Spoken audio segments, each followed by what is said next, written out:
The alert came before I had time to blink. 1 second I was staring at a half-eaten protein bar on my console, and the next every screen on Lunar Command exploded into red, not the soft amber of a drill, red, the kind that made your stomach drop straight through the floor and kept going. Signal confirmed, said Lieutenant Karen Nolan from the seat beside me, her voice completely flat. It's not a drill.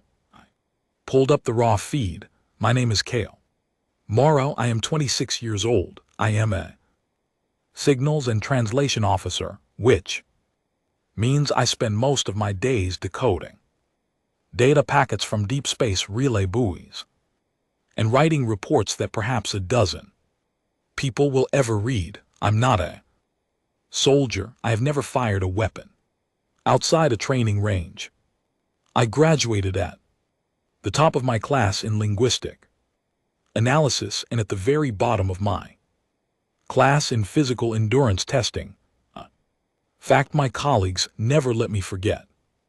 The most dramatic thing that had happened to me in 3 years of service was a coffee machine that caught fire in the break room and briefly evacuated 12 people into the corridor in their socks. That morning changed everything. The message was on every open frequency simultaneously. It was not encrypted, whatever had sent. It wanted to be heard by everyone, without exception, and it was. Every ship, every station, every relay point within 40 light minutes of Earth picked it up at the same moment. The translation software took 4 seconds to process it, which was strange because our software was extremely fast, trained on 17 alien language systems, and able to render basic communication in under a second on most days. When the words appeared on my screen, I understood why it had taken the extra time. The software had tried twice to find a polite version. There was not one. Message read, you have committed an act of aggression against the Veth Collective in its sovereign territories.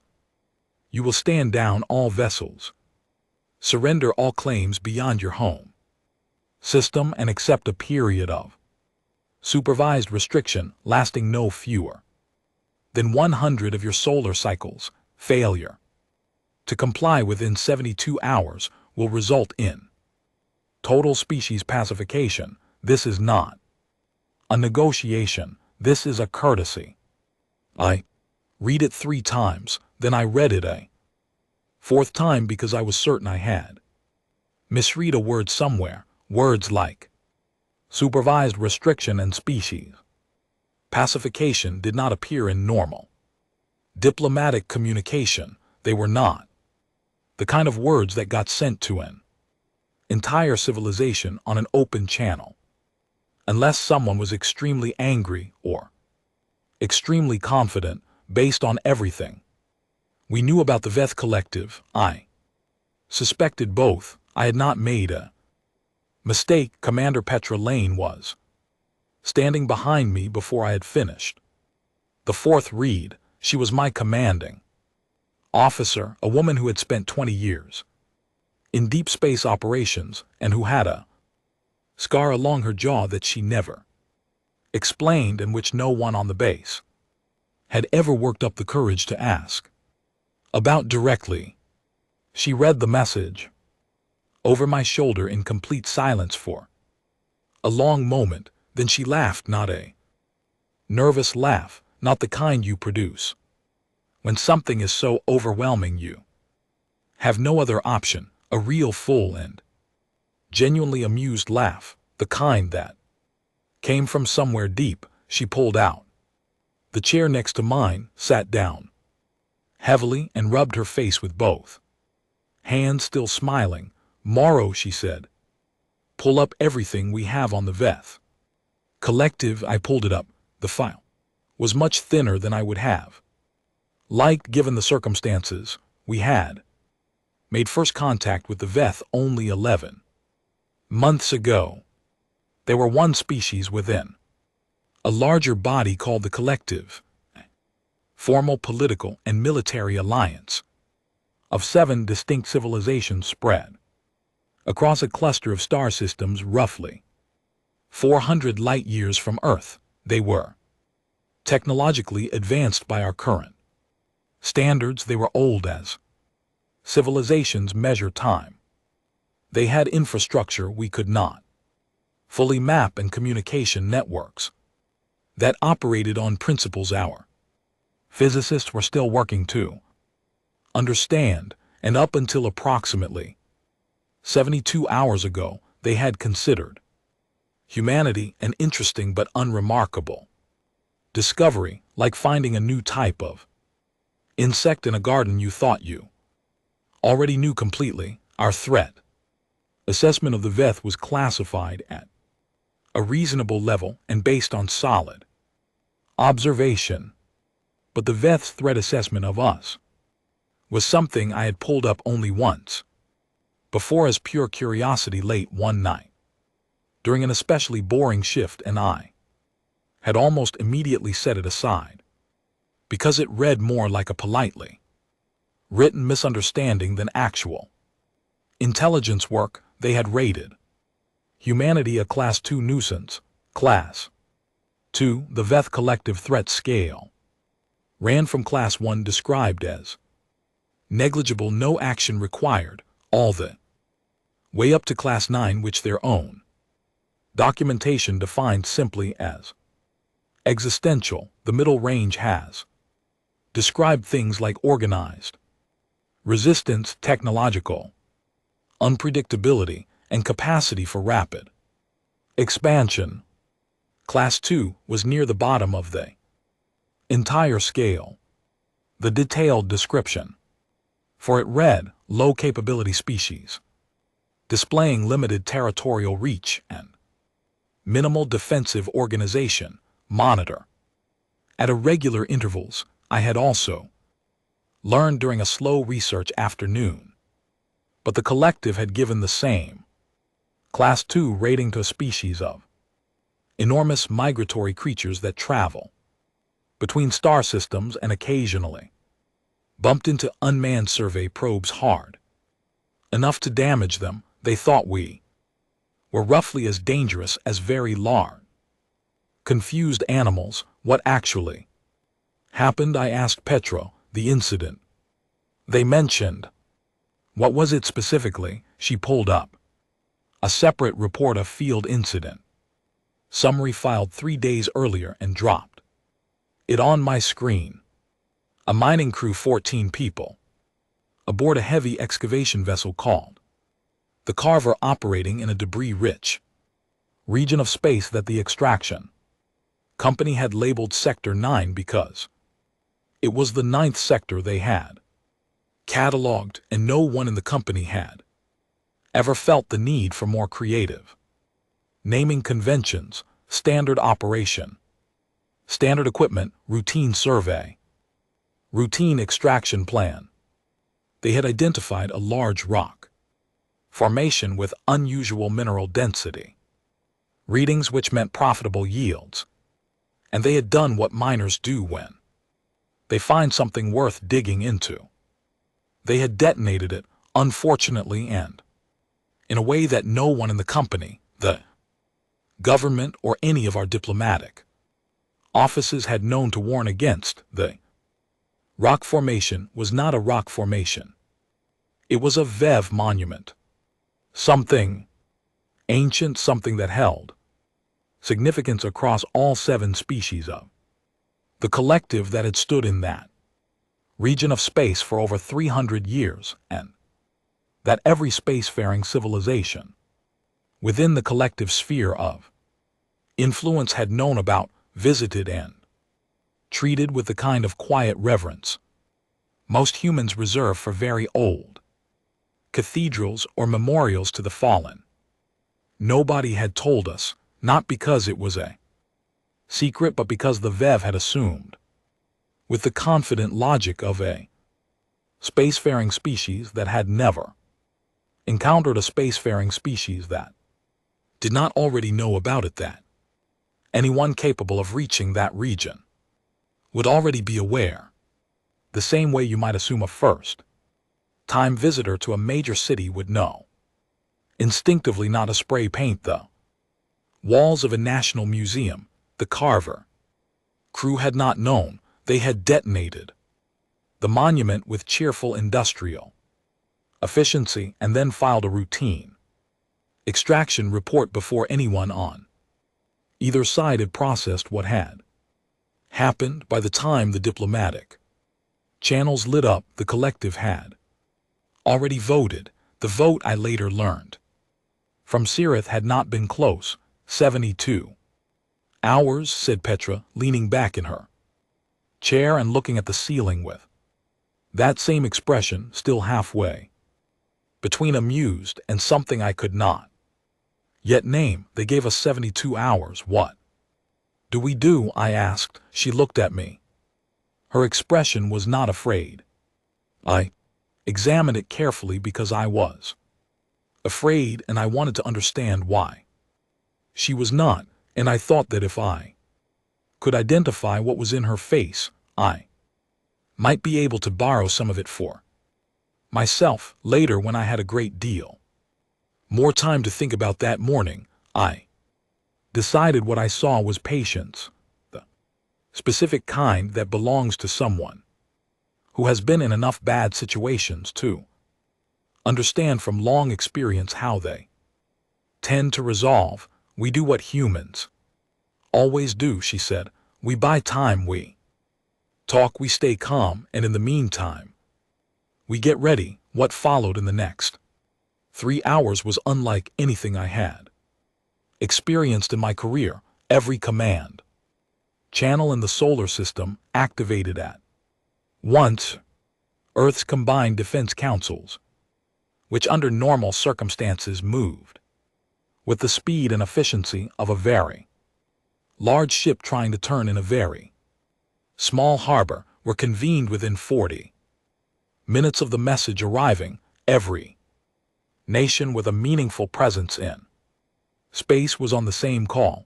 Ambassadors, generals, fleet admirals, heads of scientific agencies, senior intelligence officers from 6 different continents, people who had not spoken each other in months were suddenly sharing the same secure channel, talking over each other in 17 languages while my software worked. Through the night, I sat at my console and I listened and translated and flagged the useful signals from the enormous amount of noise. The VEV collective sent a second message at hour 4. It was shorter. It said, "Your silence is noted. The clock continues." At hour 6, a VEV fleet of unknown size crossed what they considered the boundary of their sovereign space and began moving toward our system. Our long-range sensors picked them up. Immediately, the sensor team, led by a young officer named Colin Webb, who had been on shift for 14 hours without complaint, spent 20 minutes carefully counting what they saw. Then they spent another 20 minutes counting again, because the first number did not seem possible. When Colin reported to Petra, his voice was professionally steady in the way that requires deliberate effort. His hands were not steady. I could see them from across the room. Petra took the number without reacting, and she turned to me. "Morrow," she said quietly, "I need you to pull up Earth's complete military history database, all conflicts, all engagements, every recorded instance of organized human warfare going back to the earliest available records." I looked at her. "That is going to take a moment to compile," I said. "There is a great deal of it." She nodded once. "I know," she said. "That is exactly the point." I ran the query while the database compiled. I watched the VEV fleet on the tactical display, enormous shapes moving through the dark with the quiet confidence of Something that had done this before many times and found it easy every time. The collective had engaged in 63 military conflicts in its recorded history. It had won 63. It had never once encountered a species that came back a second time and required a 64th. The database finished compiling. The number that appeared at the top of my screen, representing every recorded human conflict, large and small, going back to written record, was large enough that I looked at it twice to make sure I had not read an extra digit somewhere I had not. Petra leaned over and looked at it too. Then she did something I had not expected. She picked up her direct line to the senior military council, and when the channel opened, she gave them a single order. Activate everything, she said. Not some of it, not the standing protocols. Everything across the solar system, in stations and bases and ships that have been sitting in reserve without fanfare for years. Lights began coming on. Activation confirmations rolled across my board in a long, steady chain of green, moving outward from Earth like a slow wave, reaching the edges of every direction we had ever sent anything. Colin Webb looked over at me from his station. He was 23 years old and had a little brother back on Earth. He had mentioned this brother to me once in the break room, in the easy way people mention things they love when they are comfortable, and the detail had lodged somewhere in my memory without my choosing.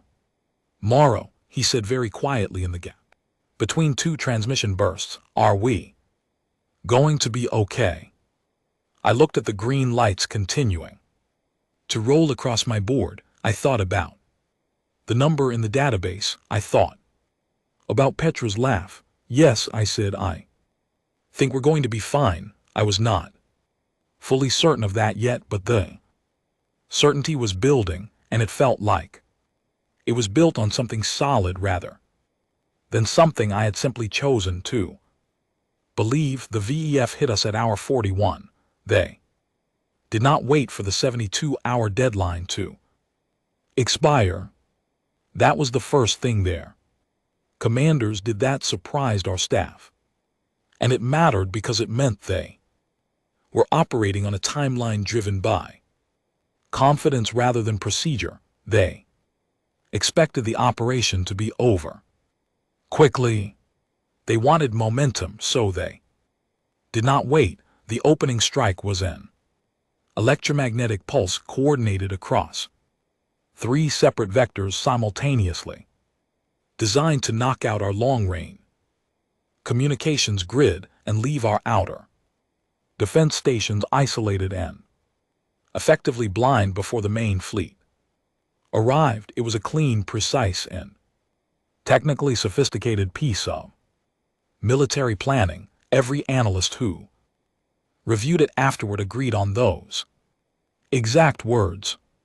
It worked for 71 hours. Then our engineers, operating in round-the-clock, rotating shifts and consuming quantities of coffee that I strongly suspect will eventually appear in medical literature, rebuilt the communications grid using a completely different underlying architecture. They did not simply repair the damaged components. They replaced the entire system with something new, built from parts sourced from 4 different stations, 2 decommissioned survey ships, and what Lieutenant Commander Nolan's official after-action report described with admirable precision as creative problem-solving that technically violated 17 safety regulations, but produced a functional result. I was at my console when the new grid came online. The cheer that went through the operations floor was loud enough that the station's structural impact sensors briefly logged it as a minor collision event. That was the moment I truly began to understand what Petra had been trying to show me. She was standing at the central display. When I found her, watching the tactical map, the Veth fleet's advance had slowed to nearly nothing.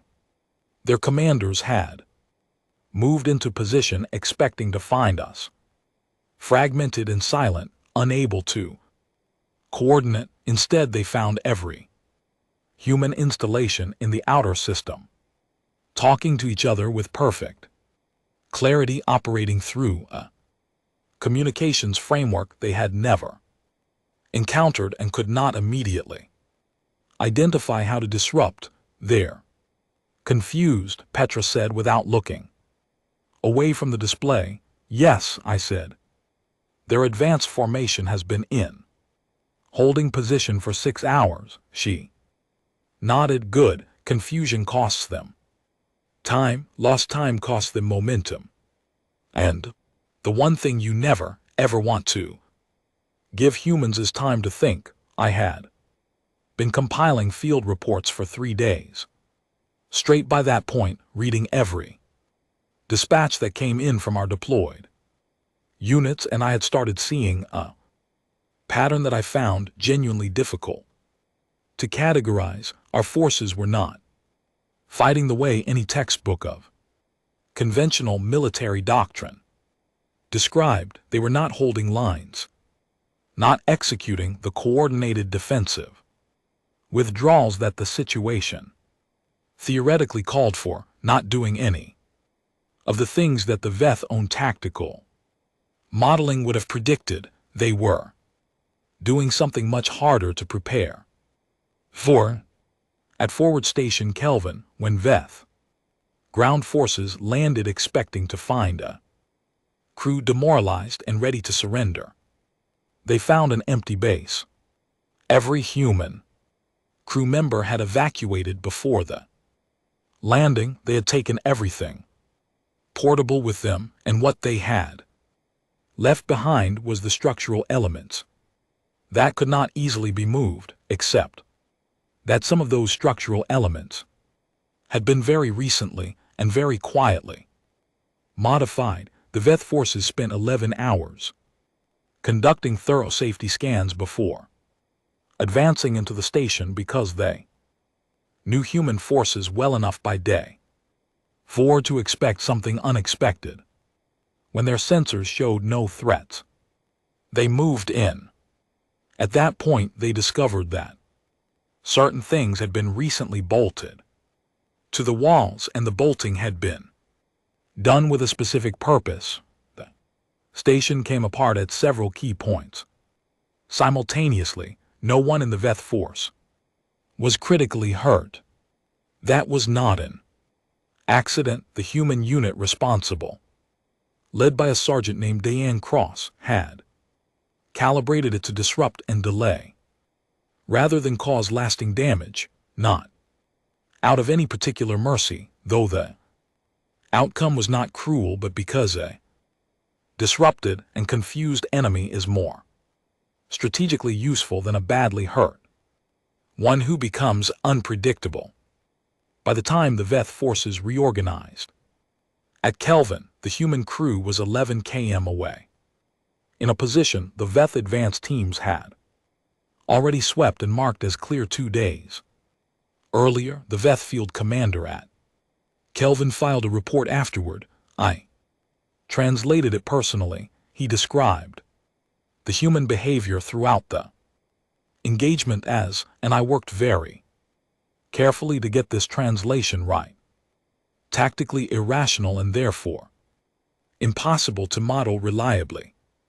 He requested updated guidance from his command structure on how to engage forces that consistently acted outside expected parameters. His superiors did not have any.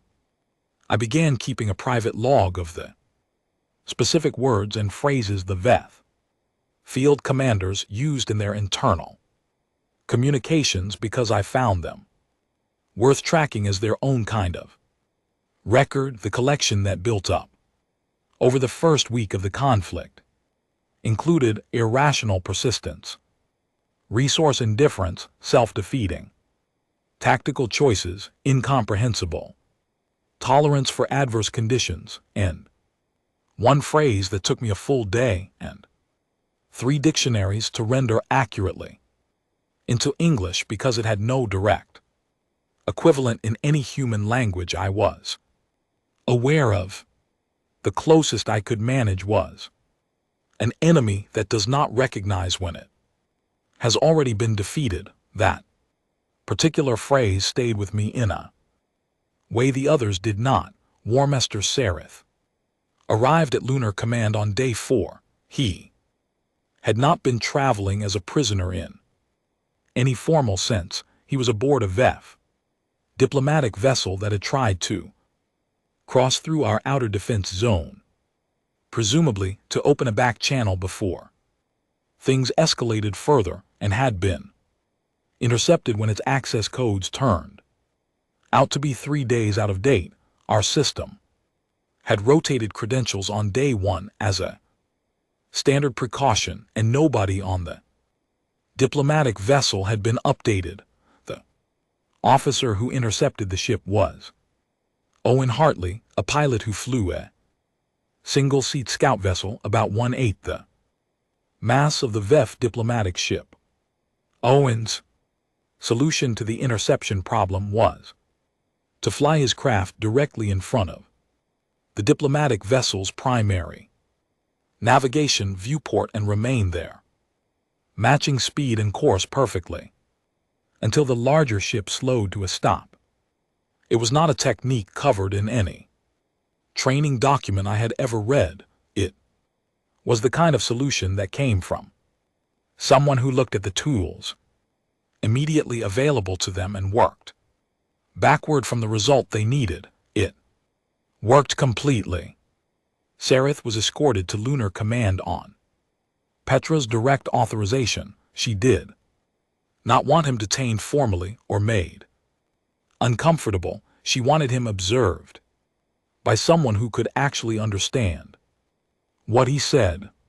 She placed him in a well-appointed observation room with access to general news and information feeds, and she assigned me to sit with him because my fluency in his language extended well beyond what the translation software could manage. He was older than I expected. In human terms, I might have estimated somewhere in his late 50s or early 60s, though that comparison was probably meaningless, given my complete ignorance of his species' lifespan.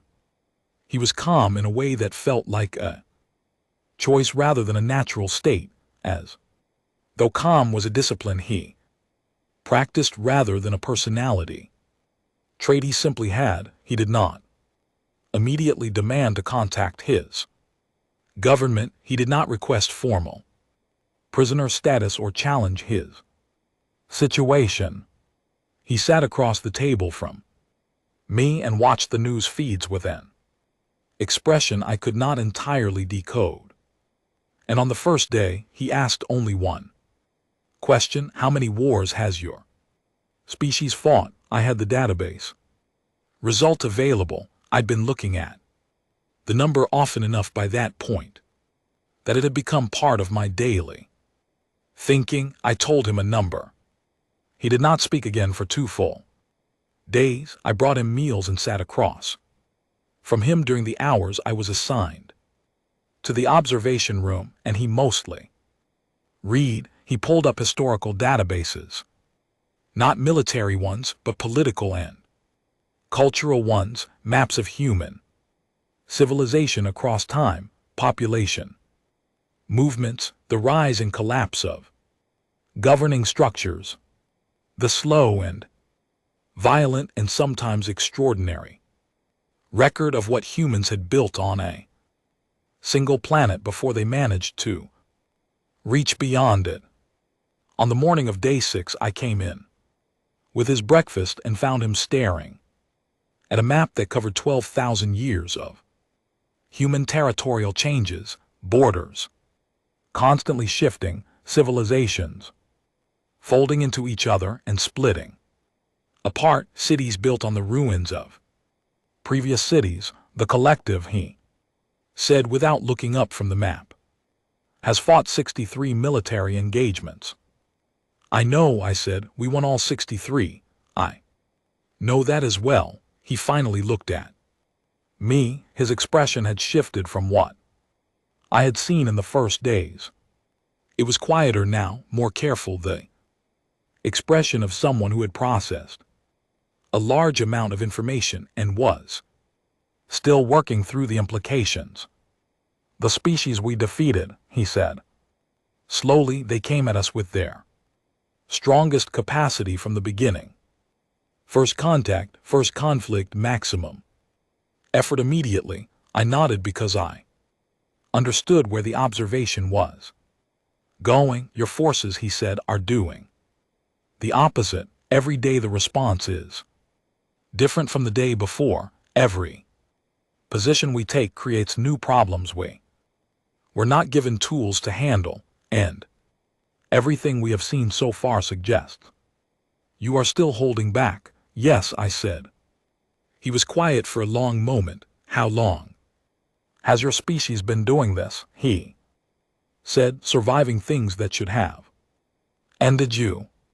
As long as we have existed, I said. It is the only way we know. He looked back at the map and did not reply. Out in the main operations room, the Veth fleet had resumed its advance after the pause following the new grid coming online, but the advance was slower now and tighter, the formation compressed in a way that communicated something clearly to anyone who knew what they were looking at. You tighten a formation when the space around you has stopped feeling safe. You pull your forces close when the environment has begun to seem like it might have things in it that your sensors have not yet found. There were quite a lot of things in the space around them that their sensor had not yet found.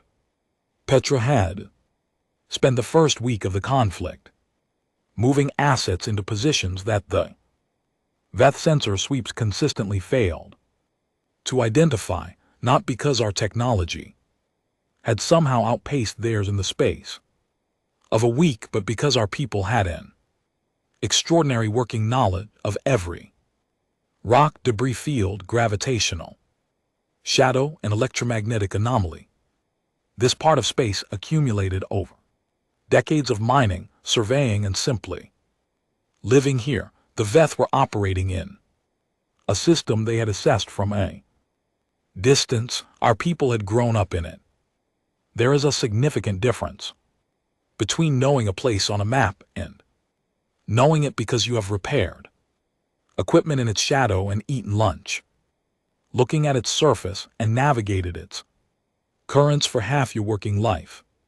The Veth were hunting in a space our people knew better than any place in the universe, and they were being watched very carefully from places they had not thought to look. On day 8-3 of the 7-member species of the collective issued a joint statement of formal military support for the Veth action, adding their own assets to the campaign.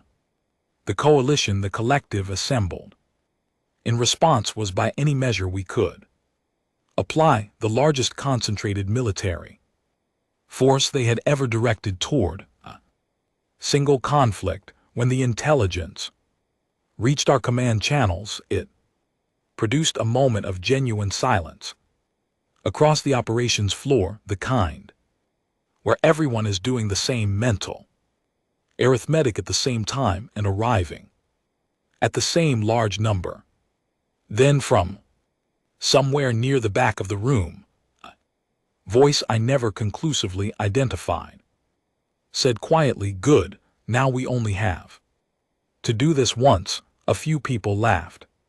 Then more people. Petra did not laugh. She studied the updated projections with the same patient expression and then connected to the military council channel and gave a second order. This One referenced a ship designation I had to search in the classified registry because I had not encountered it before. The ships it referenced had been constructed over 8 years. They had not appeared in any public defense allocation.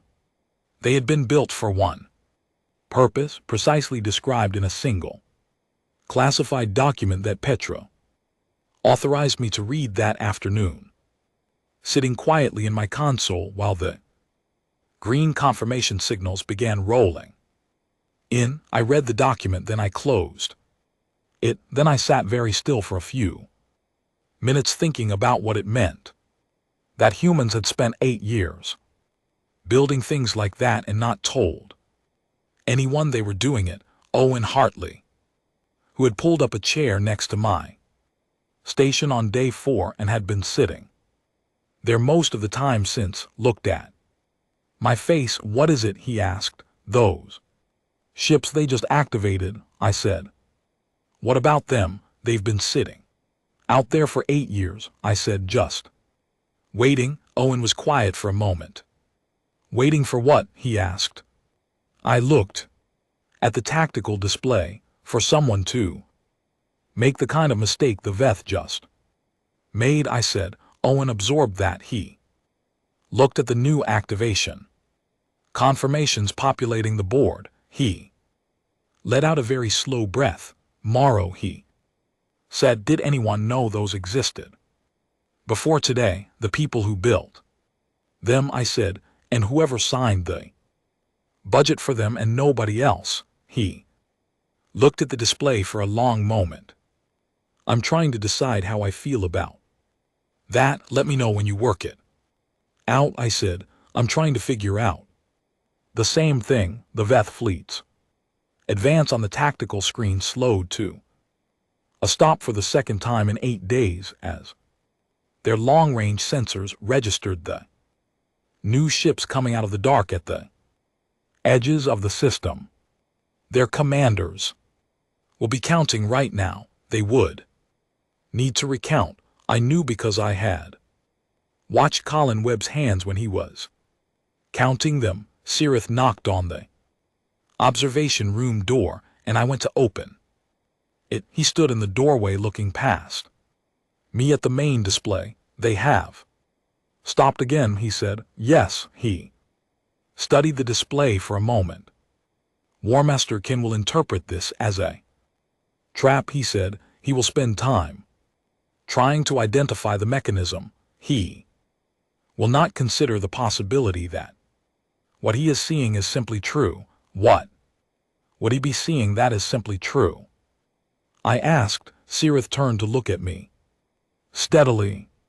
That you were never showing us everything you had, he said. That you never do. He went back inside and I closed the door and returned to my console and spent a long time watching the Veth fleet sit motionless in the dark, trying to decide what kind of enemy they were dealing with. Khan's command ship had been transmitting at higher than normal frequency for 6 hours. I was tracking the communications as they came in and comparing them to the patterns from previous days. On day 1, his transmissions had been brief and confident, the kind of communications you send when you do not expect to need many words because events are proceeding as planned. On day 8 they had become longer. On day 12 they had become more frequent.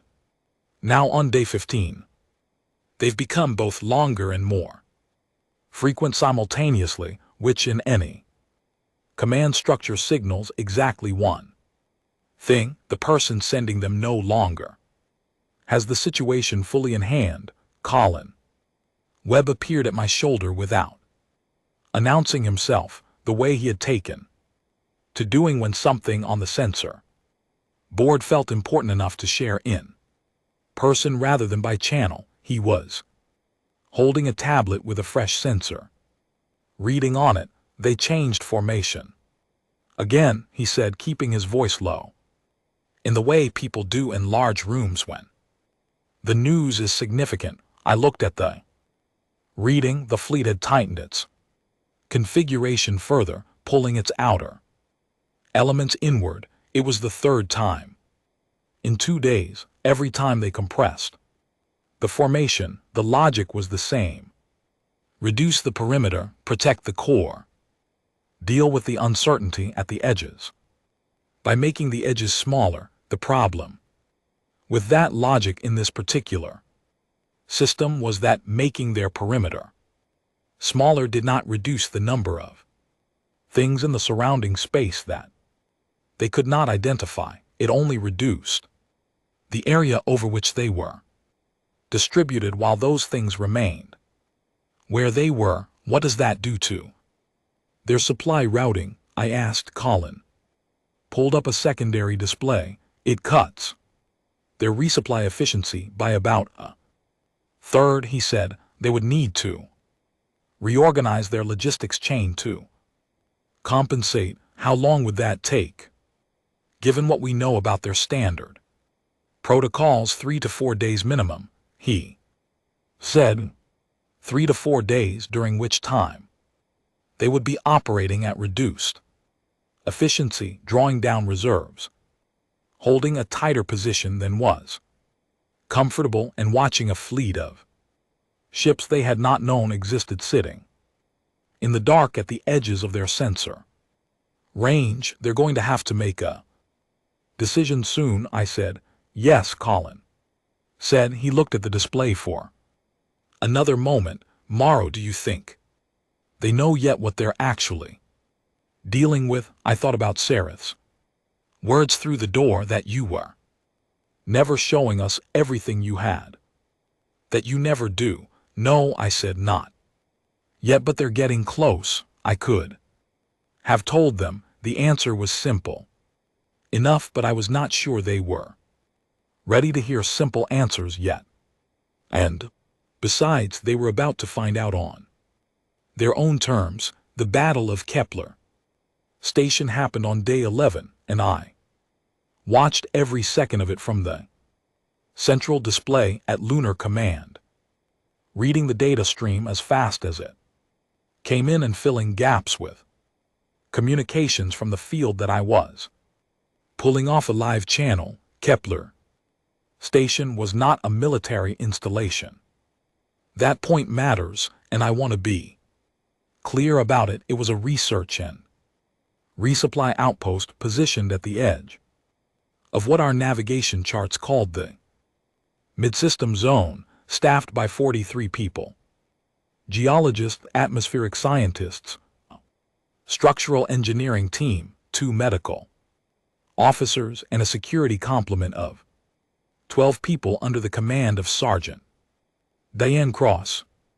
Diane was 31 years old, had grown up in a city called Bristol on Earth's western coast, and had, according to her service record, a distinguished history of remaining calm when everything around her was not, and being very vocal about everything when it was. The VEF selected Kepler as a strategic target because it sat at the junction of 2 primary supply corridors. Control Kepler and you split our logistics in half. It was sound tactical reasoning on paper with their force numbers against our security complement. It should have been a brief and uncomplicated operation. What Diane Cross had been doing with the 4 days since the VEF advance began was not on any paper the VEF had access to. She had turned Kepler Station into an entirely different place. Every internal corridor had been altered, not demolished, not obviously damaged, but changed in ways that were subtle and consistent and deeply inconvenient for anyone who had not been living there. Access panels had been relocated. The gravity plating in 3 sections of the station had been manually decoupled from the central control system and rewired to a handheld unit that Diane carried. Personally, the station's internal Lighting network had been reconfigured, with the same logic so Diane could change illumination in any section of the station from her pocket without touching a wall control.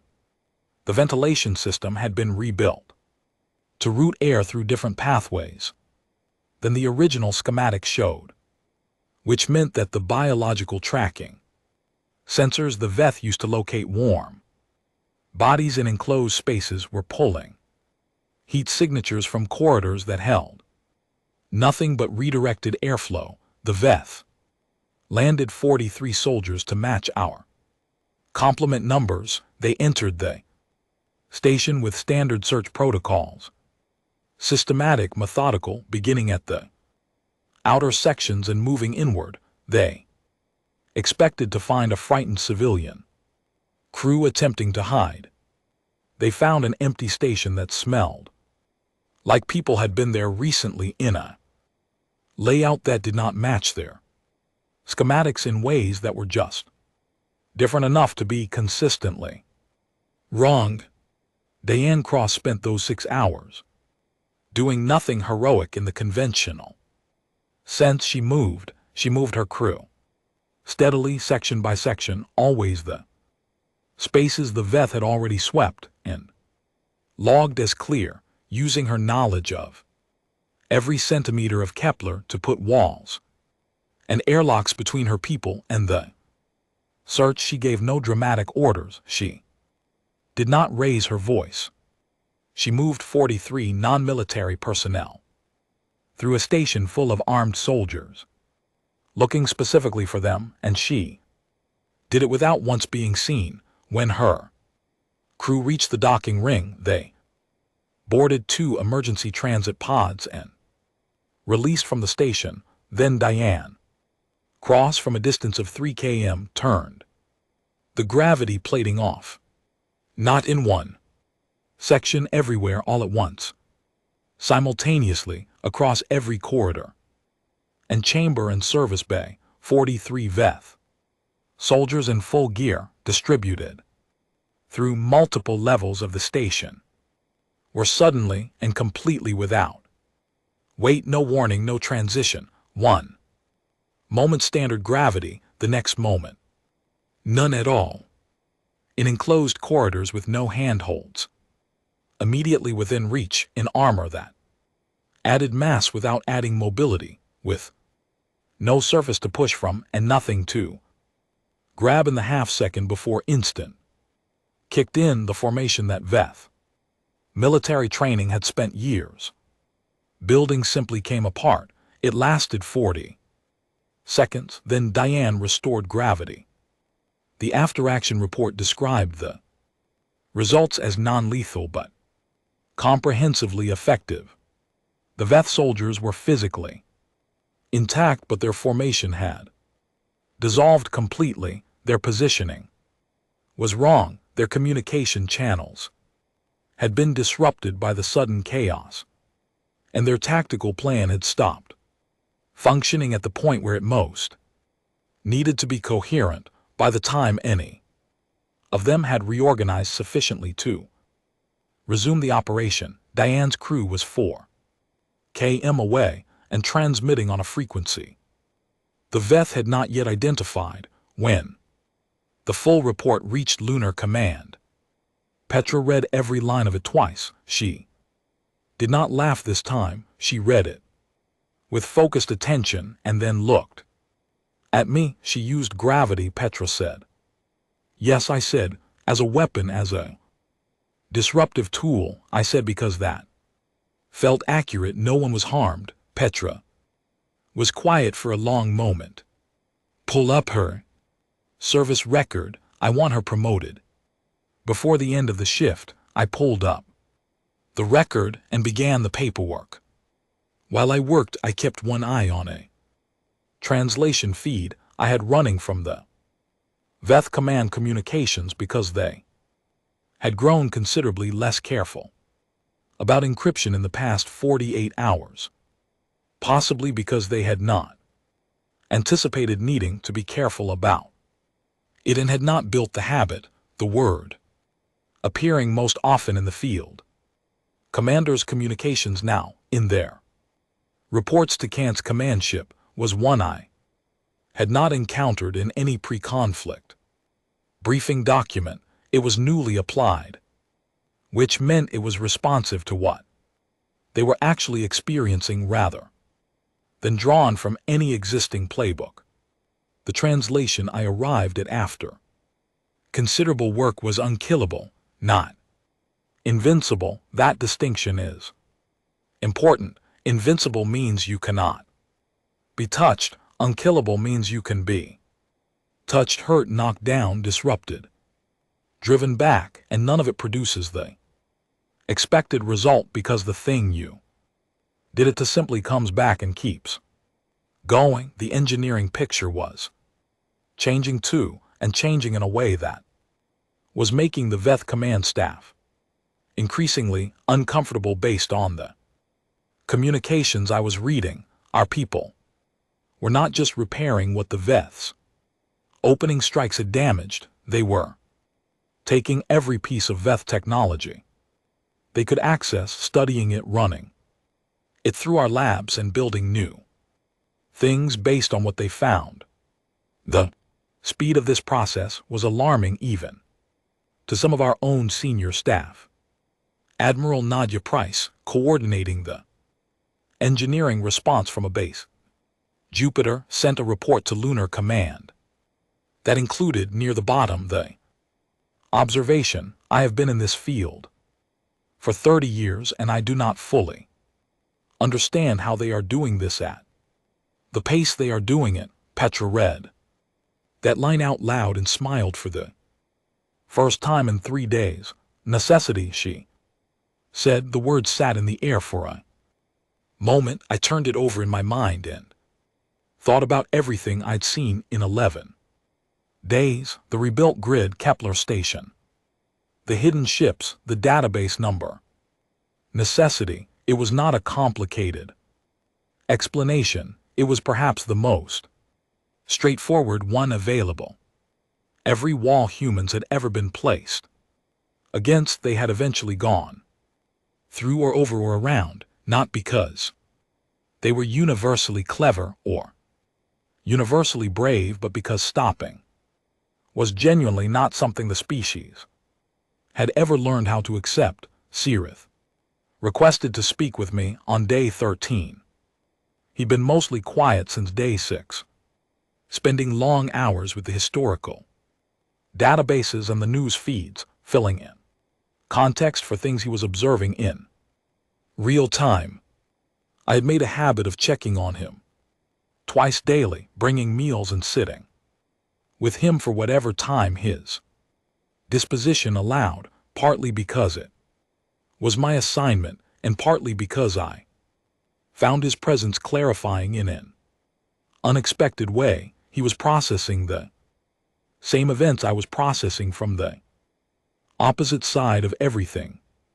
And there was a particular kind of focus that came from being around someone who was genuinely surprised by what they were witnessing. On day 9 he had looked up from a historical database file about the reconstruction of a major human city following a conflict in our previous century, and asked me a question I had not been ready for. Why do your people rebuild in the same location?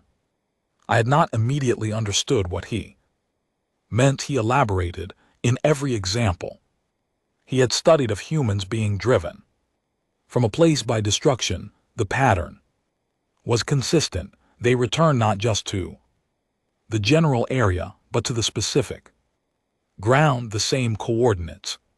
They rebuilt on the ruins of what had been destroyed, often very quickly, as though the act of returning and rebuilding was itself the response. Is it sentiment, he asked, attachment to a particular place, or is it something with a different quality? I sat with the question honestly. Both of those things, I said eventually, but something else as well. I think it is a refusal to allow the Worst thing that happened in a place to become the permanent definition of that place. He had looked at me for a long moment. After that, very still the way he got when something he had heard was going to take time to fully arrive, then he went back to his files without speaking. On day 11, while the events at Kepler Station were still unfolding on the feeds, he had made one quiet observation. Without looking up from what he was reading, your people fight as though the conflict itself is not the objective, he said. I had filed that observation and returned to it later, after I had read Diane Cross's full after-action report and understood that he had identified something essential from the outside that I had been too close to see clearly. The goal at Kepler was not to defeat the Veth force in the station. The goal was to remove 43 people and deny the station's operational value while preserving everything that could be preserved for whatever came next. The conflict was the environment the goal existed in, not the goal itself. When I came into the observation room and sat down on day 13, he was already at the table, hands folded, looking directly at me in a way he did not always do. I want to send a message to the collective council, he said. I looked at him steadily. You want to contact them? I want to warn them, he said. There is a difference. There is a difference. I've been thinking about it for several days, actually. The possibility that Sirith might make exactly this request and what it would mean if he did. I was not his captor. He was not a formal prisoner, but what he was asking had implications that extended well beyond a simple communication. What do you want to tell them? I asked. He took a long, slow breath. I've spent 13 days watching your species respond to the worst military pressure the collective has applied to any species in its recorded history, he said. I have read 12,000 years of your recorded conflicts, your social collapses, your recoveries from things that should have been permanent ends. I have watched a crew of civilian scientists escape a military operation by turning gravity into a tactical tool. I have watched engineers rebuild a communications grid in 71 hours using parts from 6 different sources. I have watched a single pilot stop a diplomatic vessel 4 times his craft's mass by parking in its path and waiting. He paused. The council voted to pacify your species based on an assessment that rated you a Class 2 threat, he said. I want to tell them what class you actually are. I looked at him. What class is that? There is no existing classification, he said. The scale was built on species the collective had already encountered. Your species does not fit any of them. You would need a new category, and I suspect the category would need to be at the top of the scale. I sat with that for a moment. The implications of it were significant, and I did not want to treat them lightly. I will take the request up the chain, I said. I cannot make that call myself, but I will recommend approval. He nodded. He had not expected anything more than that, and he did not ask for it. I filed the request that evening with a personal note attached. I wrote that in my assessment as senior translation officer Sirith, communication could be of substantial value toward a diplomatic resolution, and that I recommended it be permitted. I was not senior enough to authorize it. I was senior enough that my note would be read by someone who was. Petra read it. She approved it within 20 minutes. The message went out that night. I translated it myself, working slowly and carefully because the words mattered and I wanted them exact. Seereth had written it with the precision of a scientist, presenting a finding he did not want. Misinterpreted, he described human history without dramatizing it. He described what he had observed with the same clinical accuracy he would have applied to any professional report. And, at the very end, in a final sentence I took particular care with, he wrote, "You have declared war on a species that has been in conflict with something for the entirety of its existence, and you have done so under the belief that this would reduce them. You were wrong. It has not reduced them. It has reminded them of who they are." 3 members of the Collective Council requested direct communication with Earth's government within 48 hours of Seereth's message arriving. Warmaster Khan, who had not read the message and would not have adjusted his plans if he had issued orders for the next phase of the advance, he was not the kind of commander who stepped back once committed. He was the kind who pressed forward and trusted that preparation and numbers would produce the result that history said they always produced. He was not wrong about the preparation. He was not wrong about the numbers. He was working with incomplete information about what numbers actually meant in this particular context. Owen Hartley came to find me the morning after Seereth's message went out. He sat down, handed me coffee, and looked at the tactical display for a long moment. "Khan is going to push," he said. "Yes." I said, "We are ready for that." I drank the coffee and looked at the display. "More than he knows," I said. "Khan's push came that afternoon and lasted through the night and into the following morning.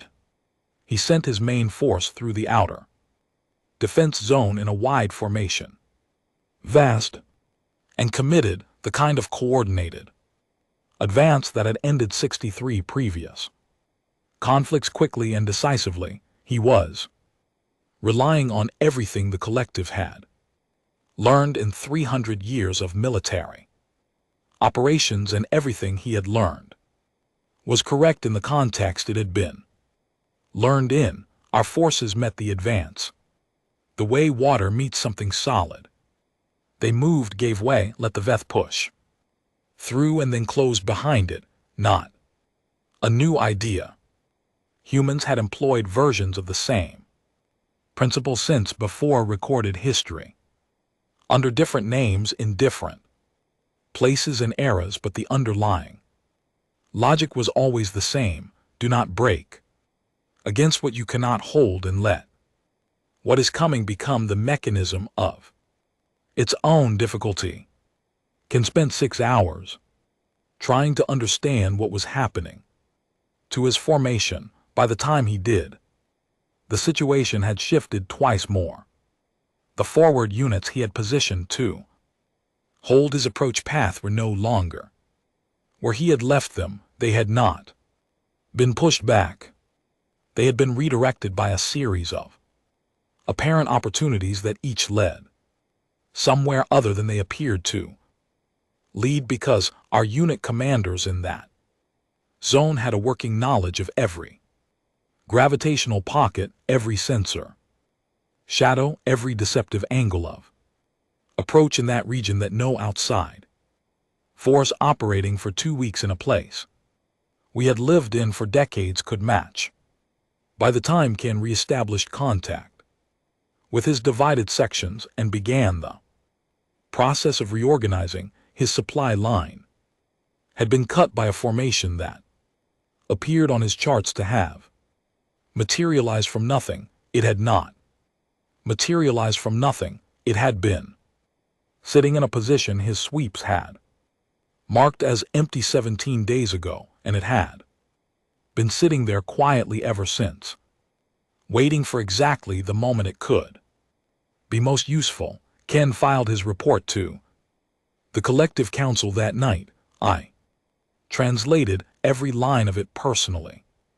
He did not use the word easy anywhere in the document he had used in his first 4 reports. It was absent now and never reappeared. Near the end, in a section that had the quality of something added after the main body was finished because the author had decided it was too significant to omit. Ken asked the collective council whether the original threat classification of humanity might benefit from formal review. I printed that paragraph. I folded it carefully and kept in my uniform pocket for the next 4 months. Not as a trophy, as a reminder of what the word review cost someone like Candor. Right, Owen was quiet for a moment after I told him about the report. Morrow, he said, when this is over, what do you think happens? I thought about it. Genuinely, not the quick answer, but the considered one. I thought about Sirith sitting with his map. I thought about Aerith's question. I thought about the green lights rolling across my board that first night. Something different than what either side planned for. I said something that probably does not have a name yet. Owen thought about that, then he nodded once and turned back to his screens. Peace talks were held on a facility called the Velar Platform, built specifically for interspecies negotiations in a region of space formerly belonging to neither party. Neutral ground in the practical sense. The kind of location chosen by people who understand that where you hold a conversation shapes what is said in it. Earth's delegation was 4 people. This was deliberate. Ambassador Lena Bradford led it. Bradford was 53 years old, had been in diplomatic service for most of her adult life, and had a reputation built on 2 specific qualities. She said less than people expected, and every word she did say carried more weight than anyone caught on the first hearing. She had chosen her 3 companions with the same precision she applied to everything else. Admiral Nadia Price sat to her right, representing the defense perspective, speaking rarely and listening with focused quality of someone who would remember everything she heard. Dr. Owen Wakefield sat to her left, a researcher who had spent 2 decades studying the collective civilizations, and who was in my assessment the only human who had ever genuinely liked the Voth on a personal level, even through the conflict. And I sat at the end of the table. Caleb Morrow, signals and translation officer, 26 years old, present because Petra had signed my assignment orders herself without explanation beyond the note that she expected me not to waste the opportunity. The Voth delegation was 12 people.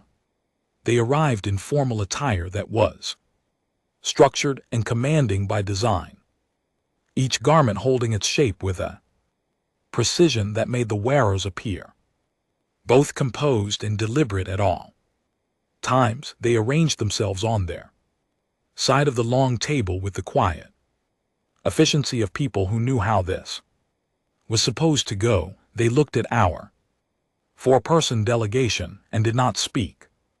Immediately, each of them in their own way and in their own time registered the number. I was watching their faces, because watching faces while other people watched words was what I did, and I saw the moment understanding arrived. We had brought 4 people because 4 was sufficient. We were not there to demonstrate strength through numbers. The demonstration that mattered had already concluded. Counselor Votherin led the Voth delegation. She was composed and measured, and still in a way that Sirith was still. The deliberate stillness of someone managing something complex internally. She had a quality of attention that I respected immediately. She was listening to everything, not just the words being said, but the architecture of the room, the positioning of people, the things that were present and the things that were conspicuously absent. Before anyone had made an opening statement, she looked directly at me, not at Bradford, not at Price, at me. "You are the translator," she said. "Yes," I said. "You have been present at Lunar Command since the beginning of this engagement, from the first." "Alert," I said. She studied me for a moment. "Then you have seen everything that occurred." "Most of it," I said, because honesty seemed more useful than impression management. "Not every detail. Enough to understand what happened." She nodded once and directed her attention to Bradford and the formal proceedings. Opened. Bradford made an opening statement of 4 sentences. I know it was 4 because I counted while I listened, watching for exactly what she chose to include and what she calculated. She did not need to say.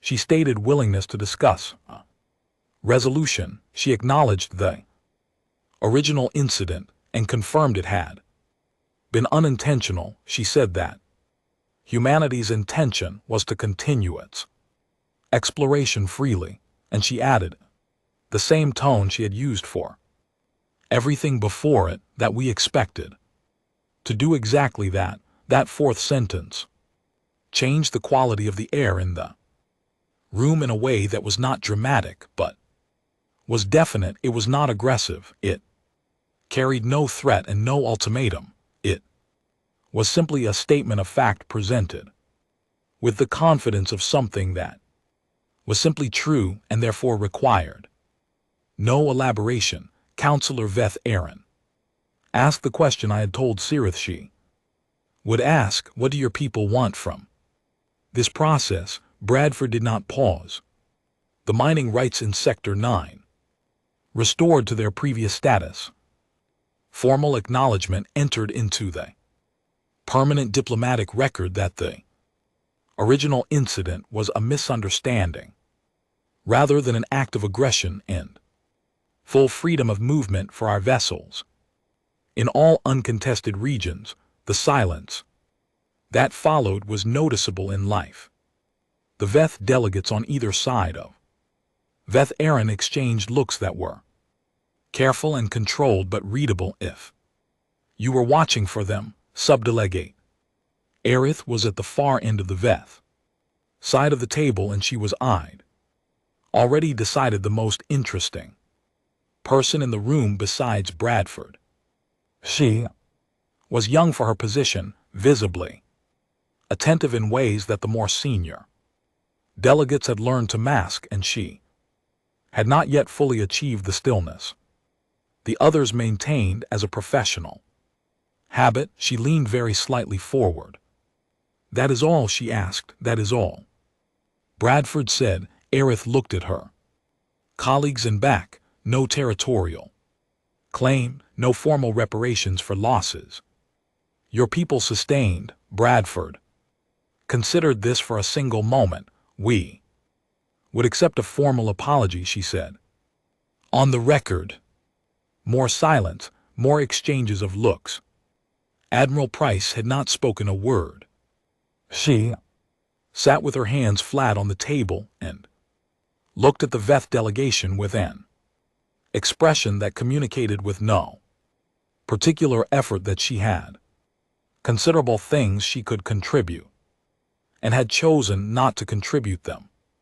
Yet the Veth delegates spoke among themselves in a register too low for the translation software to catch reliably.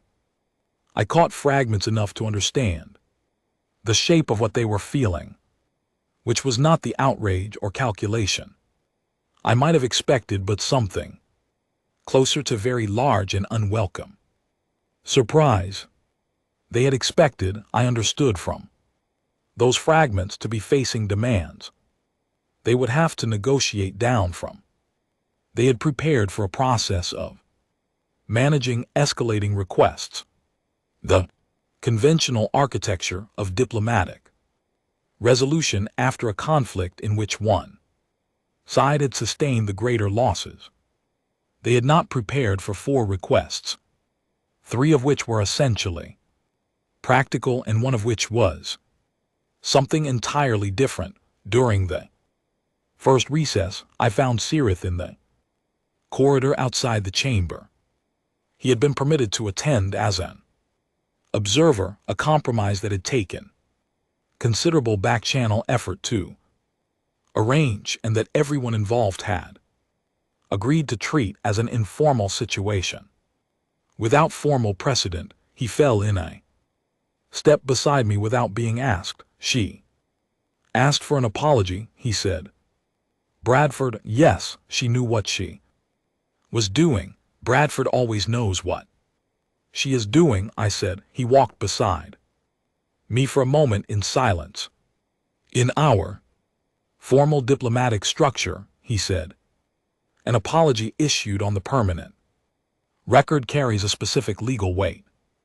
It is not simply an expression of regret. It is a formal acknowledgement of being wrong, and it attaches obligations to the party that issues it, obligations that cannot be walked back because they are in the record. I know, I said.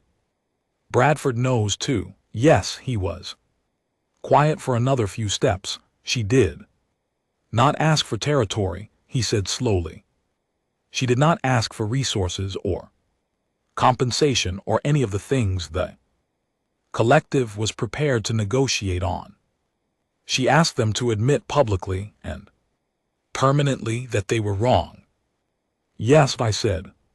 In 63 previous conflicts, he said, the collective has never been asked to do that because no species that had been in a conflict with the collective was ever in a position to ask. Bradford knows that too, I said. He stopped walking. He looked at me with that quiet, careful expression. She is not making demands, he said. She is giving them a choice between 2 kinds of cost, and she has already calculated which one they will choose. That is generally how Bradford operates, I said. We went back to the chamber. The apology negotiation took 3 days, not because Veth Aaron was unwilling in principle, because language that could later be reinterpreted was not an apology in any meaningful sense, and Bradford rejected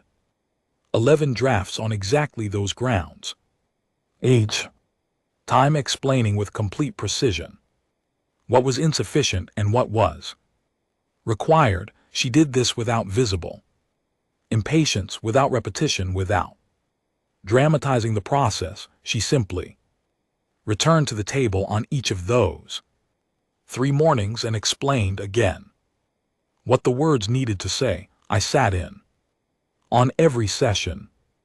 My job was translation, but Bradford had made clear in our pre-talks briefing that she also wanted me watching the Veth delegates as a whole, not just the one speaking, and noting any response that the translation software would not capture expressions, posture, the small communicative choices that species make without intending to, the ones that are honest precisely because they are not meant for an audience.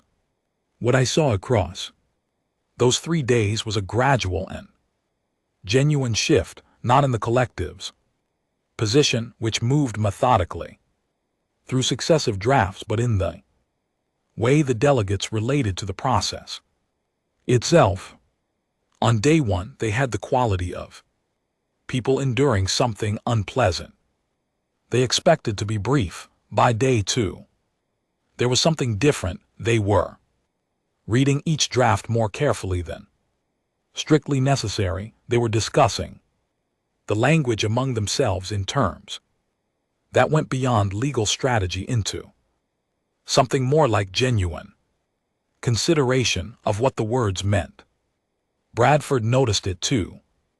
On the evening of the second day, when we were reviewing the session in a small room off the main corridor, she looked at me and said, "They're taking it seriously now, not just as a legal requirement, as a statement about what actually happened." "Yes," I said. "Good," she said.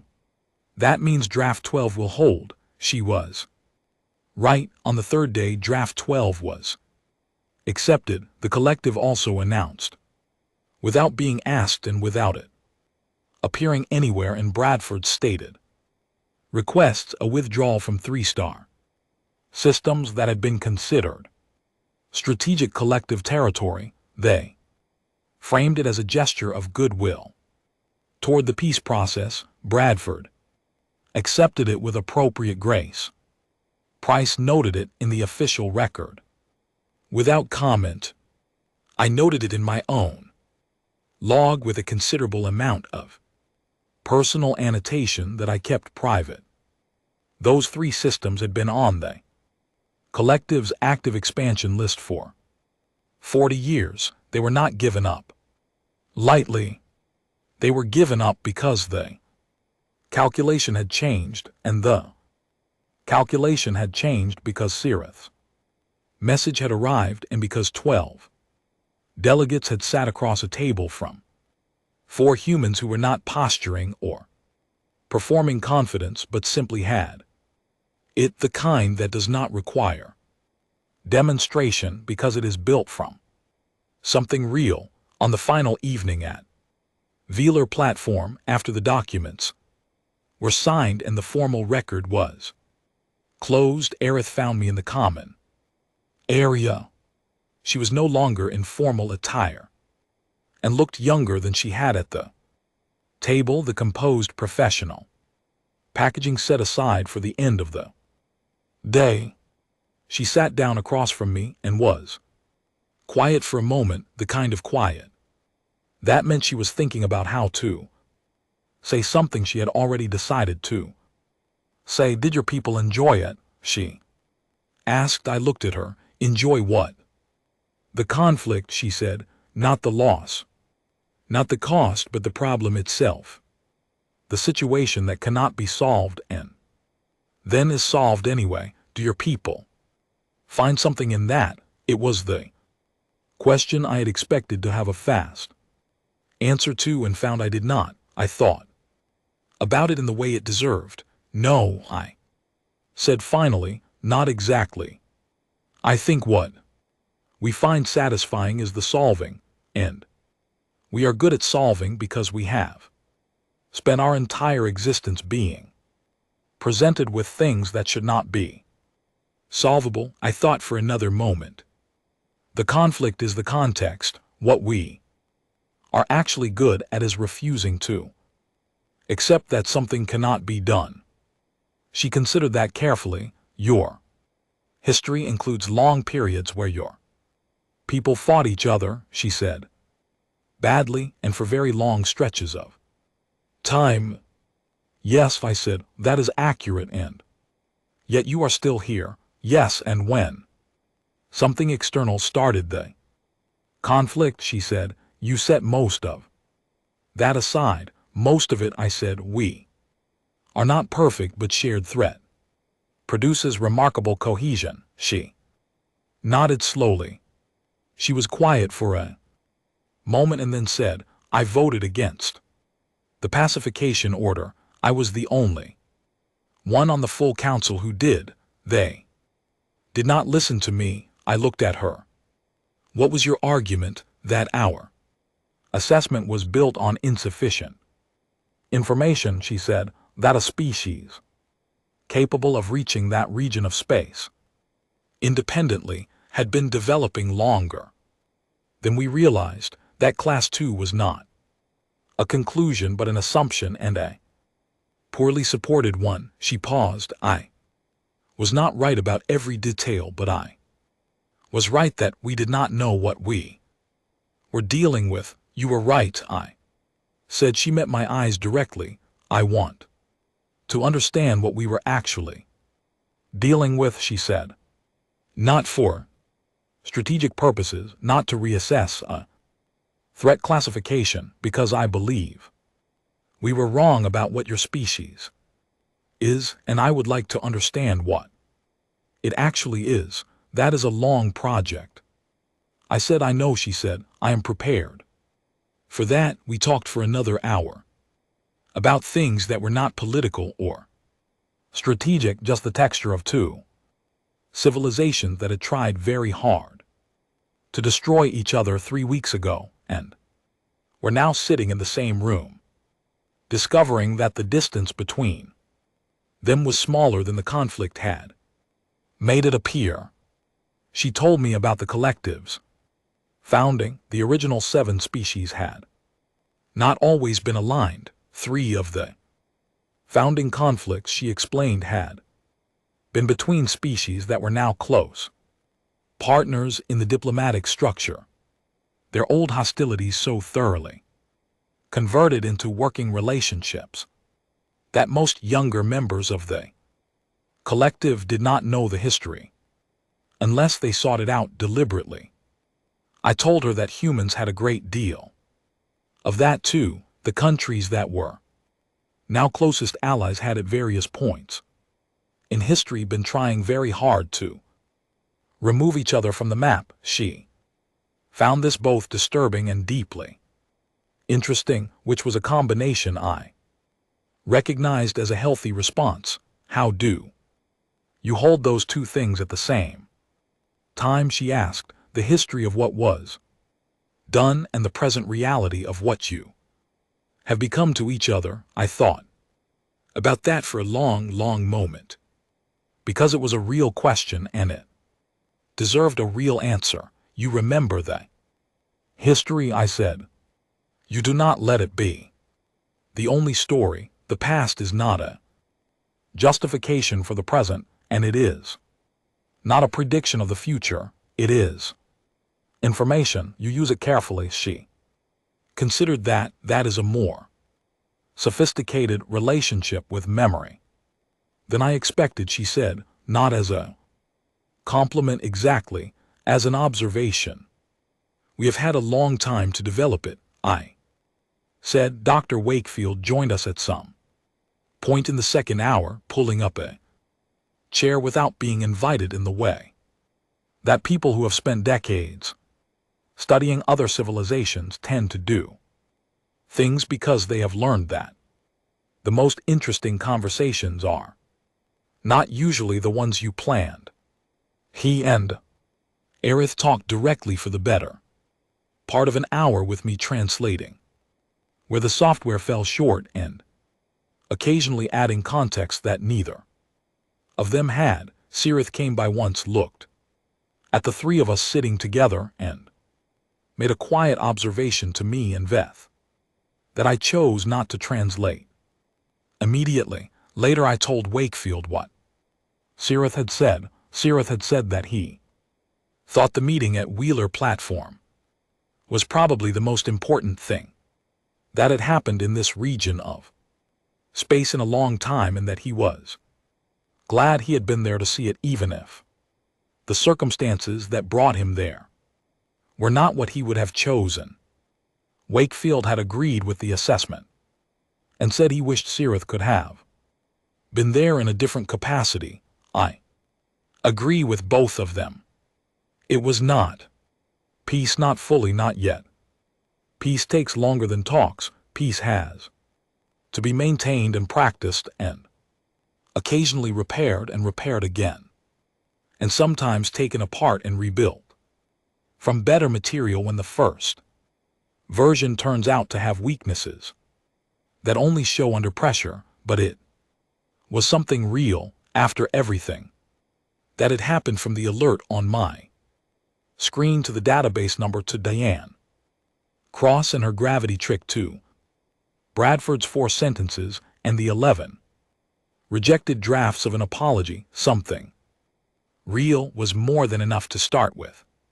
6 months after Wheeler Platform, I was back aboard the Carver's Promise, a mid-sized signals vessel whose name had been chosen by someone in the fleet naming committee who had a Well-developed sense of irony given that the original carver was the mining ship, whose crew had accidentally detonated sacred monument and started everything. Nobody aboard pretended not to notice the connection. We had simply decided to treat it as appropriate. I was now technically a senior translation officer.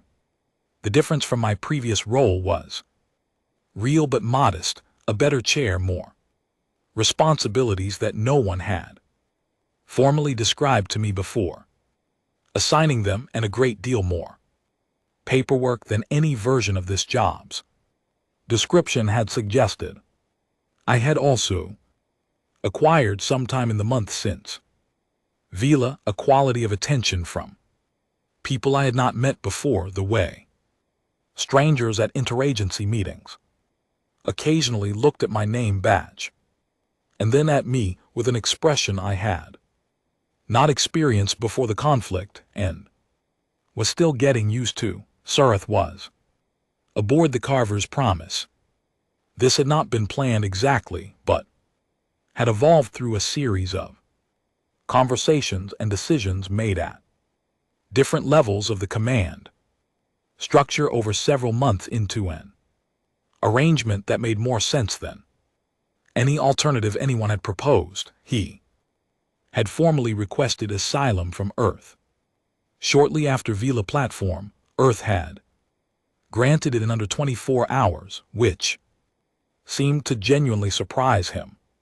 He had described this afterward to me as the fastest institutional decision I have ever seen your species make, and I had explained that humans made decisions very quickly when they agreed, and very slowly when they did not, and in this case everyone had agreed immediately and enthusiastically, and with several people explicitly noting that having a former Veth War Master as a resident expert was the kind of resource you did not pass up. He worked with me on translation and cultural analysis. He spent his personal hours reading and thinking. He had become, over 6 months, something that I did not have a clean word for, not just a professional colleague, not quite a friend in the way the term usually implied. Something between that had its own particular weight and value. He had also developed, in those 6 months, a relationship with the concept of human coffee that I found unexpectedly moving. He had tried on his 4th day aboard and expressed moderate interest by the end of the first week. He had opinions about the brewing method by the end of the first month. He had strong opinions. He would not drink the machine-dispensed version under any circumstances, and had specific preferences about temperature that he communicated with the same calm precision he applied to threat assessments. And Hartley was aboard, too. He had requested the transfer himself, and Petra had signed it without asking for a justification, which was the kind of efficiency I had come to associate with Petra's management style when she had already decided she trusted someone's judgment. Owen had spent his first week on the Carver's Promise reorganizing the flight deck storage system in a way that no one had requested, but that made the space significantly more functional. He was the kind of person who could not look at a problem that was in front of him without addressing it, which made him occasionally exhausting to be around and consistently invaluable. He'd also been learning Vath badly in terms of pronunciation, but with a consistency of effort that Sirith had begun to treat as something between an ongoing source of low-key amusement and a genuine point of appreciation. Sirith's patience with Owen's phonemic approximations had become, over months, one of the more reliable sources of warmth on what could be a professionally demanding ship. The Carver's promise was assigned to what the command structure called diplomatic escort duty, which was an honest description of a role that had not existed before the conflict and had been created in response to something the command staff had not initially anticipated.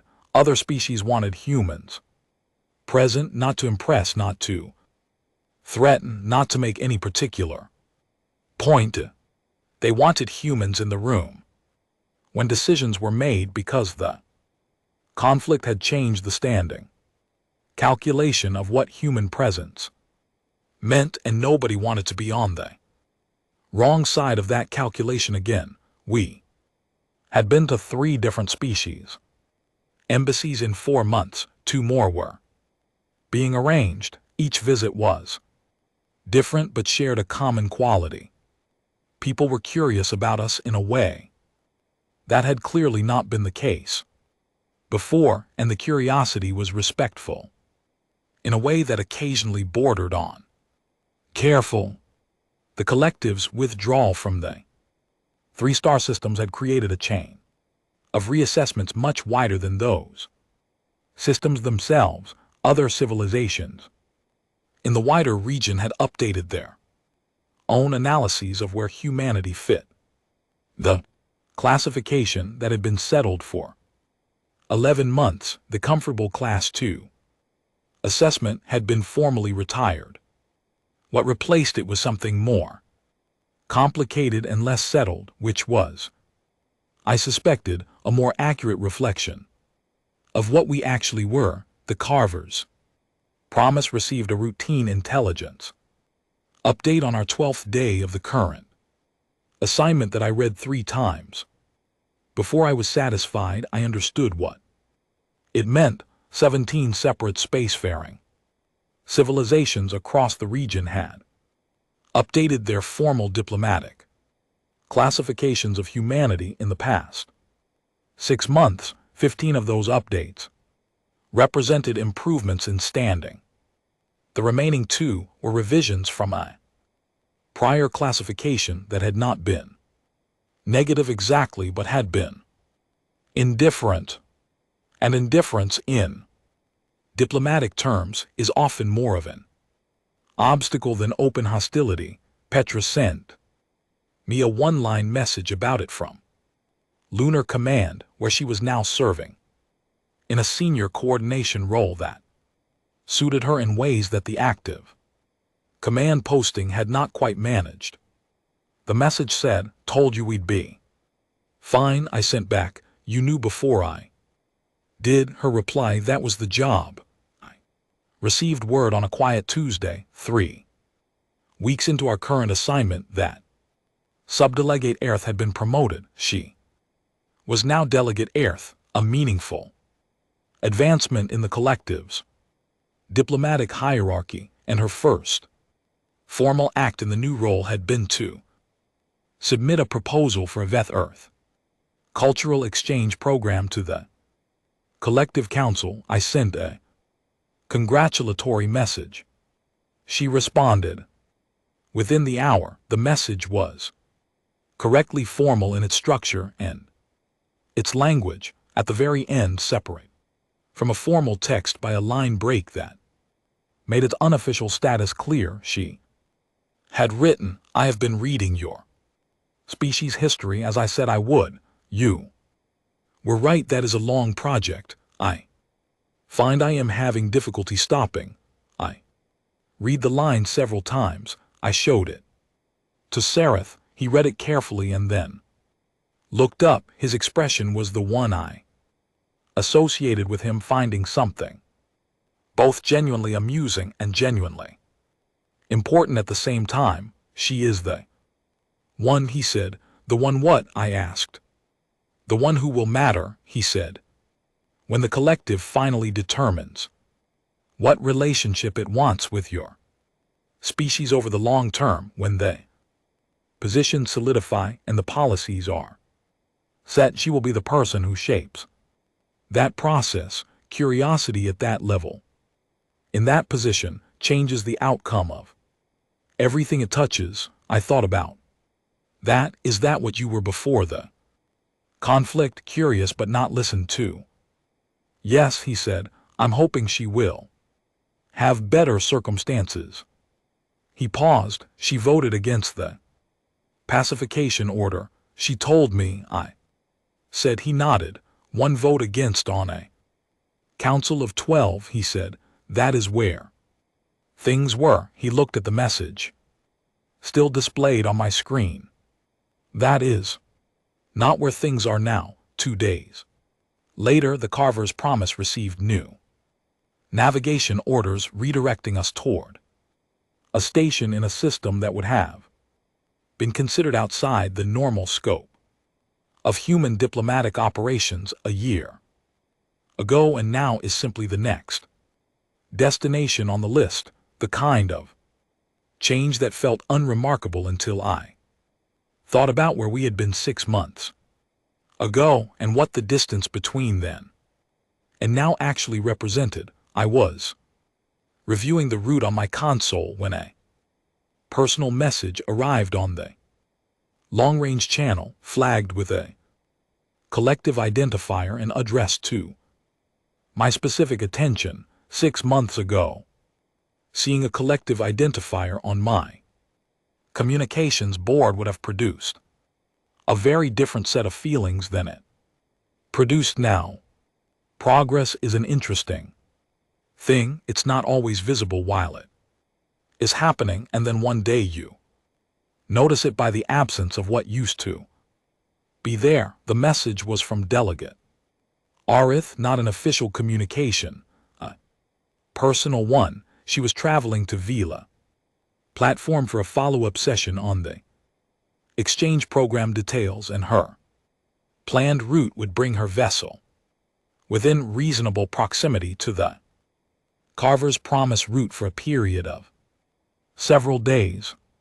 She wrote very carefully and with the phrasing of someone navigating unfamiliar protocol, to ask whether it would be appropriate for the two vessels to arrange a brief meeting while in the same region. Not official business, a continuation, she wrote, of the conversation begun in the common area of Vila platform, the one about human history and the project of understanding it. I read the message twice, then I typed a response, permission granted. Without reservation, I wrote, I should warn you that I have been known to discuss human history for extended periods without running low on material. If that is acceptable, we will coordinate a meeting time. Her reply arrived quickly. I am prepared for extended periods, she wrote. I have been preparing since Vila. I closed the channel and looked at the display, showing the Carver's Promise's current position and projected course. We were moving through a region of space that was, for the first time in human history, something like a neighborhood. Not exclusively ours, not contested, just the space between one place and another, open and available and full of things we had not found yet. Sirith was at his station reading something, the quiet focus he brought to everything he considered worth his attention. Owen was at the flight deck, humming the way he always did when he was working something out, a habit that had become, over months, part of the background sound of the ship, in the way that machinery sound become part of the background of a place you know well. I thought about the first morning, the alert hitting every screen, read before I had finished my breakfast. Petra's laugh, the genuine one that came from somewhere real, Colin Webb's hands that were not steady when the rest of him was, the green lights rolling across my board one after another as everything we had came awake at once in the dark of the solar system. I thought about the database number that had made Sirith stop speaking for 2 days. I thought about Diane Cross in the corridors of Kepler Station, moving 43 people through a search operation. They should not have survived undetected. I thought about Bradford sitting at the table at Velar platform, asking for four things, and the fourth thing being the one that changed everything, because it was not a resource or a territory, but a permanent admission that we had been right and they had been wrong, and you cannot take that back once it is in the record. We had not set out to become the thing that made the most powerful military coalition in the known galaxy stop its advance and recalculate. We had not wanted to prove anything or demonstrate anything. Nobody had sat in a room before any of this started and said, let us remind the galaxy what we are. We had just refused to stop that the whole of it, that was the complete explanation for every question anyone had asked about us since the first message arrived. The grid that rebuilt itself, the hidden ships, formation that would not hold position and would not accept a defeat and would not stop adapting, the four-person delegation that sat across from 12 and asked for an apology and got the territory as an apology gift. We had just refused to stop. A new signal came in on a long-range board wall, thinking a routine survey report from a team working in a system 3 light years over, flagging a large rock formation with unusual mineral density, readings that the team thought might be worth investigating. I pulled up the report. I cross-referenced the coordinates against every cultural and historical database we had accumulated about the region, which was considerably larger than it had been 6 months ago, because Sirith had been contributing to it and Aerith had been sending supplementary material, and 2 other newly established contact channels had added their own context. The formation was not listed in any record as significant, but the methodology of checking had become, in the past 6 months, simply what we did now. We checked. It was not a complicated or burdensome habit. It was the kind of thing that the Carver crew had not known to do, and that we were now making sure every crew knew. I flagged the report with a standard cultural significance verification request and forwarded it to the appropriate channels with a note attached recommending a response before any extraction work began. It was a small thing. It was the kind of small thing that changed what large things became. Owen looked over from his station. Aerith confirmed the meeting. Yes, I said. He nodded. He started to say something and then apparently decided the thing he had been going to say was covered by the nod and turned back to his screen. That was one of the things I appreciated about Owen. He understood which moments were complete without additional words. Sirith did not look up from his reading. She will ask you questions you will not have easy answers to, he said. No, I said. Good, he said. The best conversations are the ones that require honest effort. The Carver's promise moved on through the dark, carrying its small crew and its unusual passenger and its very specific kind of stubbornness into a part of the universe that had spent 6 months adjusting to the fact that we were there and was not done adjusting and would probably keep adjusting for a very long time. That seemed right to me. That seemed like the appropriate arrangement for a species that was not done either, that was never done, that would keep finding new places and new problems and new reasons to prove to itself as much as to anyone watching that stopping was not something it had learned how to do. I pulled up the route to the rendezvous point where the Carver's promise in Aerith's vessel. Would briefly share the same small corner of space, 2 ships from 2 civilizations that 3 weeks of conflict and 6 months of careful work had brought from a declaration of war to the edge of something that did not have a name yet because it was too new. I set the course. The ship followed it. Owen came off the flight deck an hour later and found me still on my console with the route displayed and nothing else on the screen. He looked at it for a moment and then looked at me. You were thinking about something, he said. Yes, I said. Want to talk about it? I thought about that. Do you remember? I said, the first morning when the alert hit. I remember, he said. You asked me if we were going to be okay. He was quiet. For a moment, I did, he said. What made you ask me specifically? I said.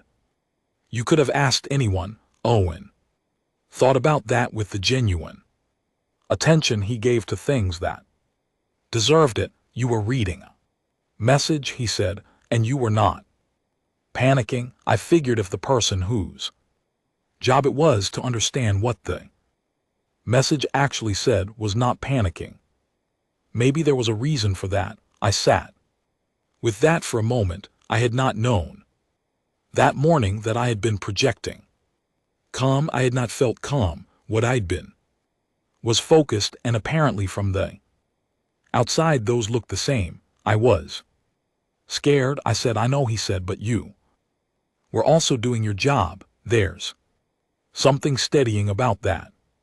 Watching someone do their job well when everything around them is wrong. He pulled his chair over and sat beside me, the way he had on day 4 the conflict, and had not fully stopped doing since. And we looked at the route display together for a while without either of us saying anything. Sirith appeared in the doorway with 2 cups of coffee made in the specific way that he had concluded was the only correct method, and placed one in front of me and one in front of Owen, and sat down in the 3rd chair. For a few minutes none of us spoke. Outside the viewport, the stars held their positions in the dark, patient and indifferent and vast, the way they always had and the way they always would. Between them, in the spaces that looked empty but were not, there was always something to find for anyone willing to keep looking. Sirith looked at the stars for a long moment, then he said quietly, and without particular drama, I did not expect to be here on this ship. Owen said, in this situation. Sirith said, alive, useful, with people I trust. He was quiet for another moment. I expected to be sent home in a diplomatic resolution, a formal exchange, something tidy. I did not expect to end up somewhere that felt like the right place to be. I looked at him. Is that what this is? He looked at me evenly. Yes, he said. I believe it is. Owen drank his coffee. Sirith drank his. I drank mine and thought about all the distances we had each traveled to end up in this particular room, looking at this particular stretch of dark, and about the fact that none of us had planned any of it, and all of us were here anyway. We were very willing. That had always been the point.